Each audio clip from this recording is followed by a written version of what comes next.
Hai guys, welcome to my YouTube channel. Kita biasanya selalu mempercayai dokter dan perawat dalam hal apapun. Tetapi, apa yang akan terjadi bila mereka melakukan kesalahan dan akan merubah hidupmu? Sebelum nonton, tekan subscribe, like, dan tekan juga tombol loncengnya supaya kalian tahu setiap aku upload video baru. Supaya tahu ceritanya, mari kita bahas.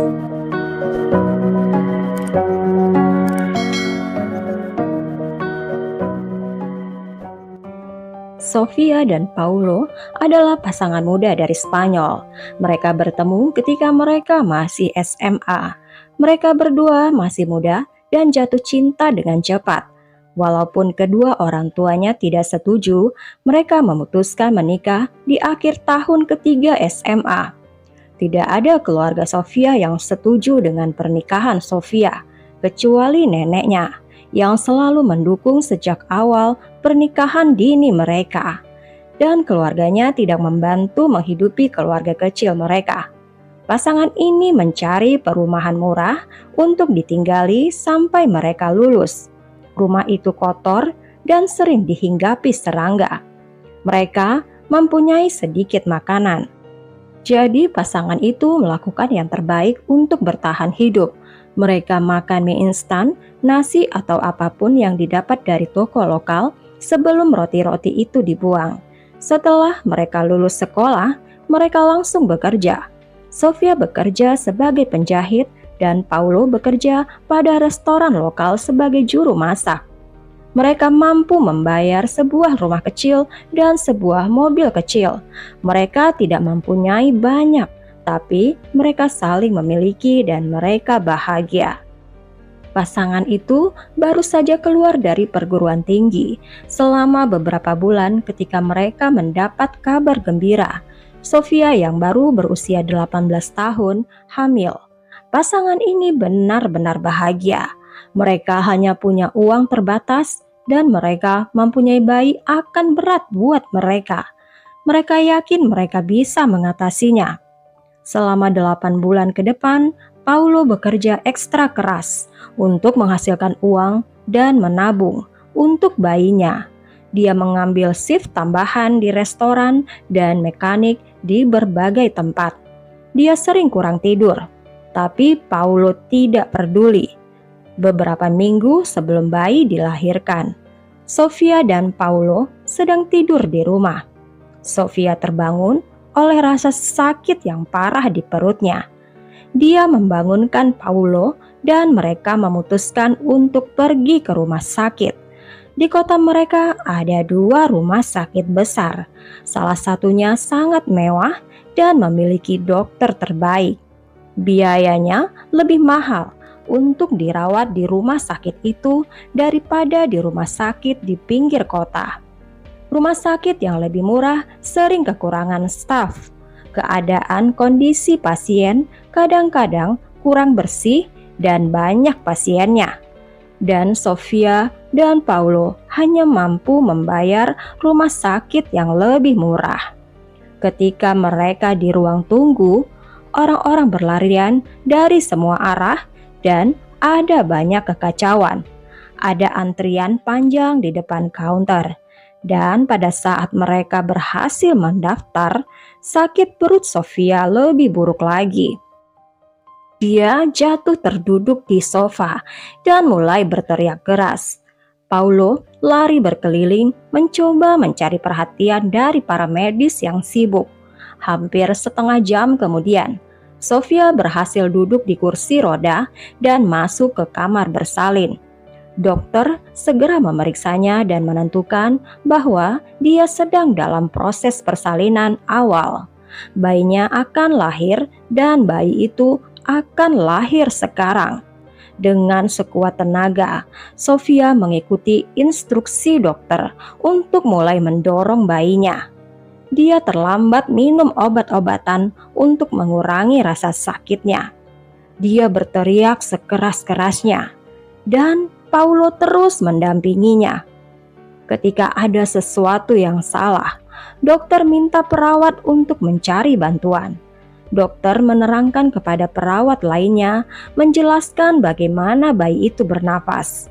Ada kesibukan yang tak lama kemudian, dokter menyuruh Sofia mendorong sekuat tenaga. Paulo melihat bayinya lahir.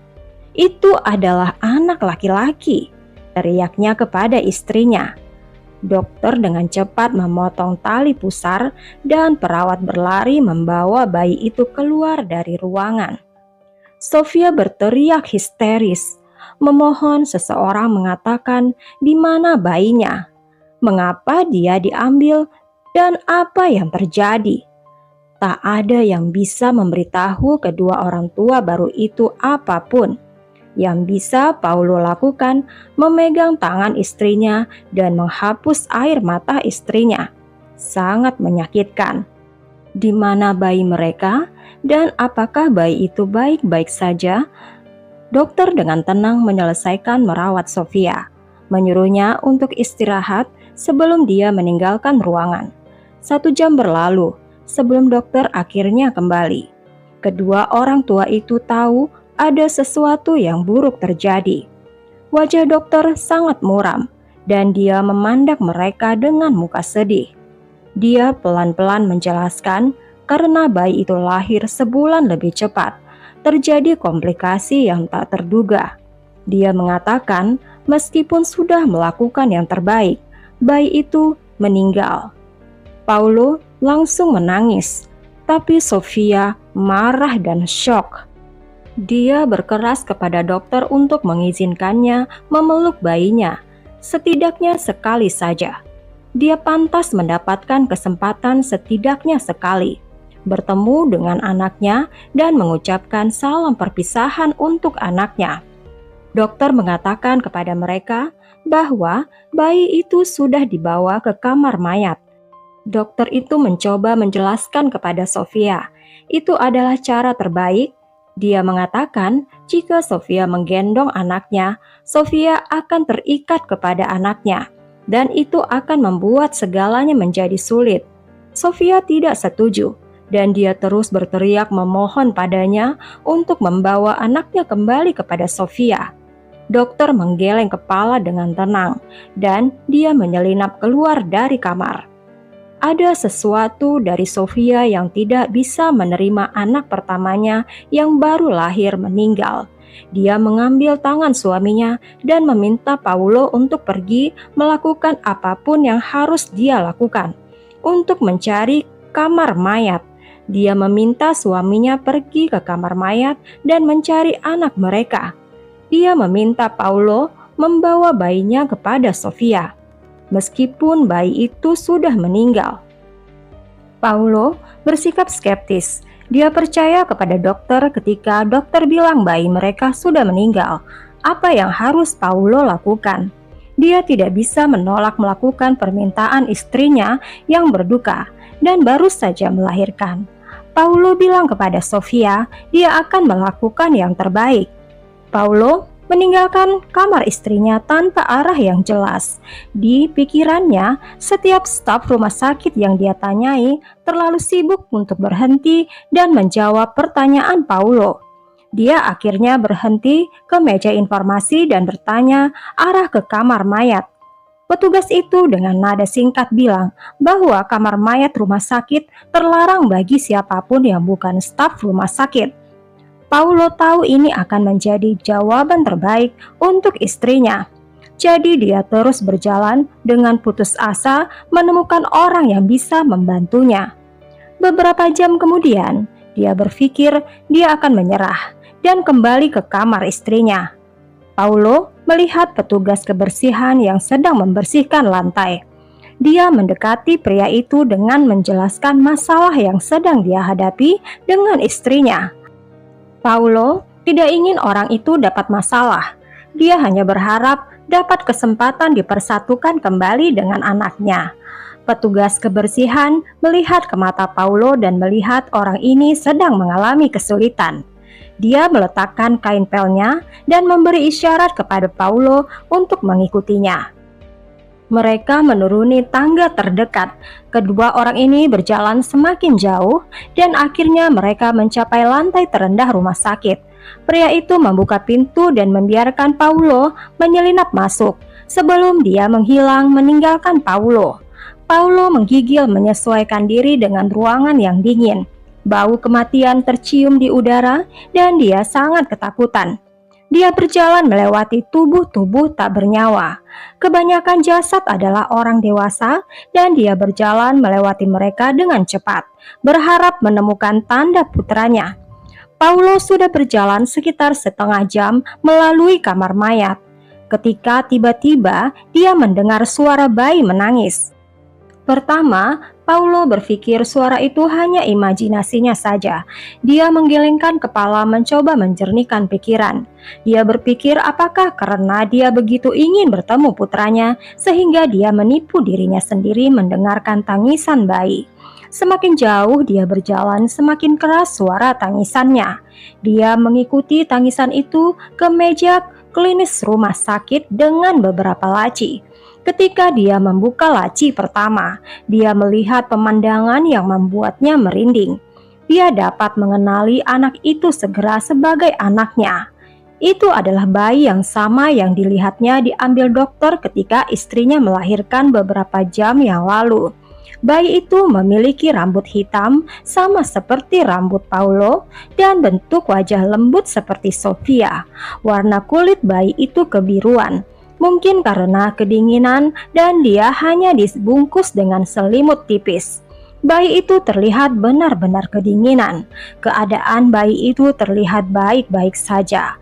Paulo menggendong bayi itu dan menyembunyikannya dalam mantelnya dan segera mengantarnya kepada Sofia. Ketika Sofia menggendong bayinya, dia menangis lega seperti semua pengalaman buruk yang dia alami hilang. Dia memeluk suaminya berterima kasih sudah menemukan anaknya. Sofia mengatakan, dia tahu anaknya baik-baik saja. Firasat seorang ibu tidak pernah salah. Mereka meminta dokter baru untuk datang memeriksa bayi mereka yang diberi nama Alejandro. Alejandro mengalami hipotermia tingkat awal karena waktu yang lama dia disimpan di kamar mayat, tapi secara keseluruhan dia baik-baik saja. Setelah beberapa minggu, pasangan ini bisa membawa anak mereka pulang. Alejandro semakin pulih dan dapat tumbuh dengan baik menjadi anak yang sangat sehat. Paulo dan Sofia berusaha sekuat tenaga menuntut rumah sakit karena malpraktek medis. Kasusnya selalu diberhentikan. Berkali-kali, mereka selalu diberitahukan karena rumah sakit kekurangan staf. Mereka tidak bertanggung jawab atas apa yang terjadi. Bagaimana pendapat kalian atas kasus ini guys? Tulis di kolom komentar ya. Semoga kejadian mengerikan ini tidak pernah terjadi lagi. Karena kasihan sekali bila bayi yang masih hidup dikira sudah meninggal dan disimpan dalam kamar mayat selama berjam-jam. Bila suka ceritanya, berikan subscribe, like, dan tekan loncengnya untuk cerita yang lain.